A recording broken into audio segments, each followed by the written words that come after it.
Certa vez me indagaram, se a palavra evangelho significa boas novas, o que é que nós falamos a respeito do inferno? E minha resposta para aquela pessoa foi que as boas novas é que ninguém precisa ir para o inferno, porque Deus nos ofereceu salvação e redenção. Eu quero abordar esse aspecto específico da salvação hoje, falando a respeito do inferno. Fique comigo e nos próximos minutos vamos entender um assunto muito sério.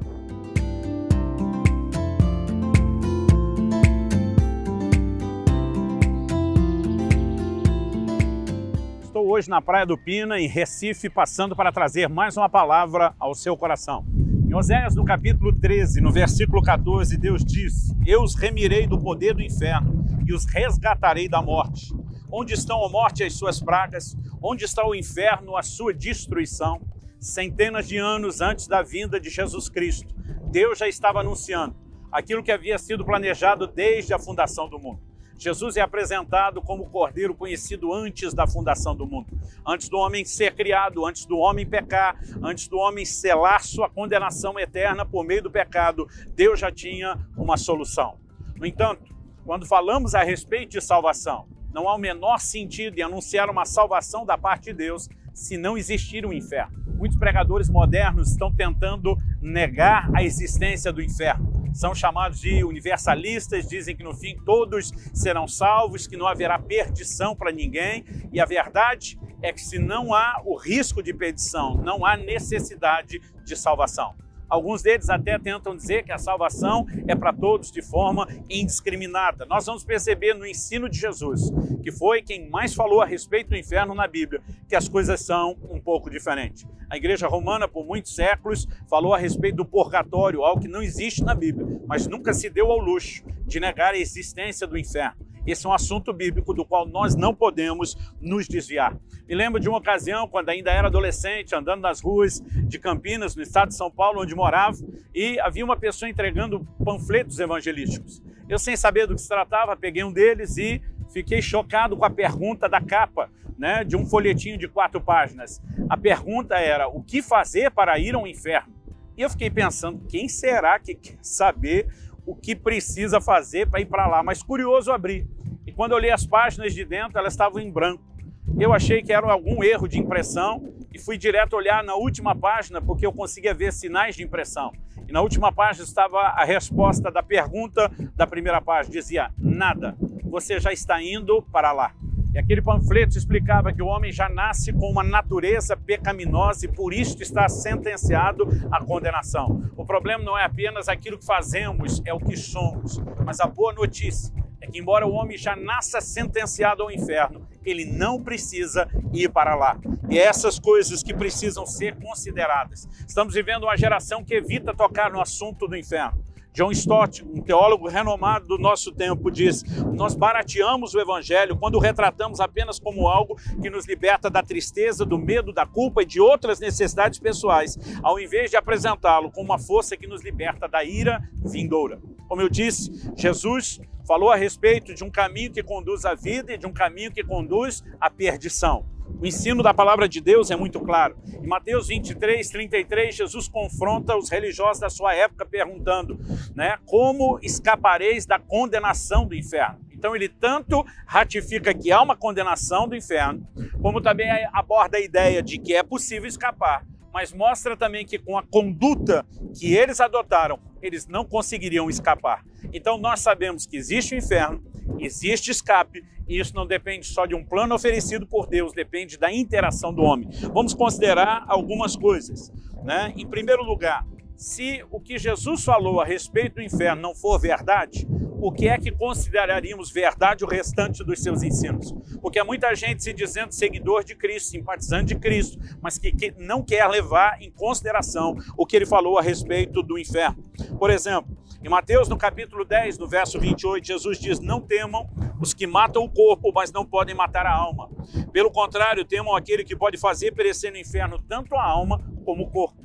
Jesus estava enviando os seus discípulos a pregar o evangelho, disse que eles seriam perseguidos, mas diz: não tenham medo de quem tentar matar o corpo de vocês. E diz: quem deve ser temido é aquele, e aqui ele está se referindo a Deus o Pai, que pode fazer perecer no inferno tanto a alma como o corpo. Portanto, é inegável a realidade de um inferno. e que ele também é um lugar de tormento eterno, não se pode negar. Já vi pregadores tentando dizer o inferno é aqui mesmo, é o que as pessoas sofrem. Não, a Bíblia fala de um lugar de tormento eterno. Em Mateus 3,12, João Batista diz: ele tem a pá em suas mãos, limpará sua eira e recolherá o seu trigo no celeiro, porém queimará a palha num fogo que nunca se apaga. Em Apocalipse capítulo 20, verso 10, a Bíblia diz: o diabo que os tinha enganado foi lançado no lago de fogo e enxofre, onde já se encontram a besta e o falso profeta, e serão atormentados de dia e de noite para todo o sempre. Então há sim um lugar de condenação eterna. O que leva ao seguinte questionamento da parte de muitos: mas se Deus é amor, por que é que ele criou um lugar horrendo de condenação como esse? Bom, em primeiro lugar, nós precisamos entender, são palavras do próprio Jesus. Em Mateus 25, 41, no julgamento das nações, a Bíblia diz: então o rei dirá também aos que estiverem à sua esquerda: afastem-se de mim, malditos, para o fogo eterno, preparado para o diabo e os seus anjos. O inferno não foi preparado para o homem. O inferno não foi planejado para o homem, e sim para o diabo e os seus anjos. A origem do pecado começa com Satanás. Jesus diz no Evangelho de João que ele é homicida desde o princípio. Ele, além de ter sido o primeiro a pecar, foi aquele que trouxe, e conseguiu introduzir o pecado no meio da humanidade. No entanto, essa sentença, essa condenação eterna estabelecida para o diabo e os seus anjos, ela na verdade passou a ser experimentada pelo homem, que na condição de pecado, assim como Satanás separado de Deus, não aceita a oferta que o Deus de amor lhe apresenta para que escape do inferno. A pergunta certa não é se Deus é amor porque criou o inferno. A pergunta certa é: se Deus é amor, ele preparou um escape do inferno? E a resposta é sim. Em Marcos, no capítulo 16, no versículo 16, logo depois de dizer: ide, preguem o evangelho a toda criatura, Jesus diz: quem crê e for batizado será salvo. Quem não crer, será condenado. O homem pode escolher entre salvação e condenação. Embora já nasça condenado, ele pode viver uma realidade diferente, porque Deus proporcionou isso através da morte de Jesus. O sacrifício de Cristo, foi o momento onde o profeta Isaías diz: o castigo que nos traz a paz estava sobre ele. Deus fez com que ele pagasse a nossa dívida. Colossenses 2,14 diz isso: o escrito de dívida que havia contra nós nas suas ordenanças e nos era contrário, Deus cravou na cruz. Então, quando essa dívida foi paga pela morte e o sofrimento de Cristo, que nos substituiu para que nós não precisássemos sofrer, nós podemos então pela fé nos apropriar disso, recebendo não apenas o perdão, a justificação que vem de Deus, e escaparmos da ira que todo pecador merece, porque o mesmo Deus que é amor também é justo. E um atributo divino, que é o amor, não pode negar outro atributo, que é a justiça. No entanto, Deus, sem deixar de ser justo, ofereceu uma solução amorosa para que o homem possa escapar. E nós sabemos que o Senhor Jesus nos orienta a ter uma postura em relação a escapar do inferno por meio da fé. Na verdade, na Epístola de Judas, o penúltimo livro do Novo Testamento, capítulo único, versos 22 e 23, a Bíblia nos mostra que aqueles que já abraçaram o Evangelho, aqueles que já têm a certeza de que mudaram a rota do caminho largo que conduz à perdição para o caminho estreito que conduz à vida, ainda têm a responsabilidade de se conservar na presença de Deus, no amor de Deus. Judas 22, 23 diz: mantenham-se no amor de Deus, esperando a misericórdia de nosso Senhor Jesus Cristo, que conduz para a vida eterna. E tenham compaixão de alguns que estão em dúvida.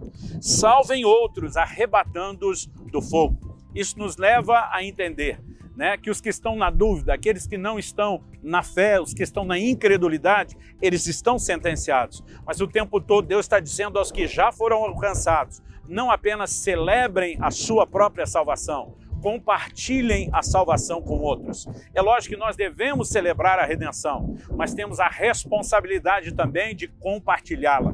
Quando entendemos o que é a salvação oferecida, devemos em primeiro lugar ser gratos a Deus, viver na consciência do que Jesus fez por nós, e essa é uma das razões dele ter instituído a ceia memorial, para que possamos recordar dele e do que ele fez. Mas temos também a responsabilidade de compartilhar com outros. O Senhor Jesus também nos orienta, no meio desse processo de caminhada, a não brincar com o pecado. Ele diz em Mateus, no capítulo 3, nos versos 40 a 42, pois assim como o joio é colhido e jogado no fogo, Assim será no fim dos tempos. O Filho do Homem mandará os seus anjos e ajuntarão do seu reino, note que não é de fora, do seu reino, todos os que servem de pedra de tropeço e os que praticam o mal, e os lançarão na fornalha acesa. Ali haverá choro e ranger de dentes. O inferno é real. Como isso nos afeta? Nascemos condenados a ele, mas podemos optar por crer em Jesus, arrependendo dos nossos pecados, crendo naquilo que ele fez em nosso lugar e dessa forma alcançar a salvação. Depois temos a responsabilidade de nos manter no amor e na misericórdia de Deus. Temos a responsabilidade de não brincar com o pecado. E nesse processo, enquanto seguimos rumo à nossa salvação eterna, nós temos a responsabilidade de levar essa notícia adiante, né, e poder comunicar essas boas novas ao máximo possível de pessoas. Se você ainda não tem certeza de estar entre o grupo dos remidos do inferno, que vivem o cumprimento da profecia de Oséias, você pode mudar o seu destino agora mesmo. Não há razão para caminhar longe de Deus. Não há razão para seguir por esse caminho largo que a maioria prefere. Nós temos motivos de sobra quando pensamos de forma inteligente, não só na eternidade, mas no quão extraordinário é viver próximo de Deus aqui na Terra, para tomar uma decisão e mudar o nosso caminho. Você, se ainda não fez, pode fazer isso agora. Se você fez e tem titubeado, é hora de renovar seu compromisso com Deus e se firmar na palavra. E se você já fez a decisão e tem estado firme, compartilhe o Evangelho com tantos quantos você puder. Você que não tem certeza da sua salvação, saiba que a Bíblia diz: todo que invocar o nome do Senhor será salvo. Invoque o nome de Jesus agora mesmo. Ele virá ao seu encontro e a sua vida vai mudar.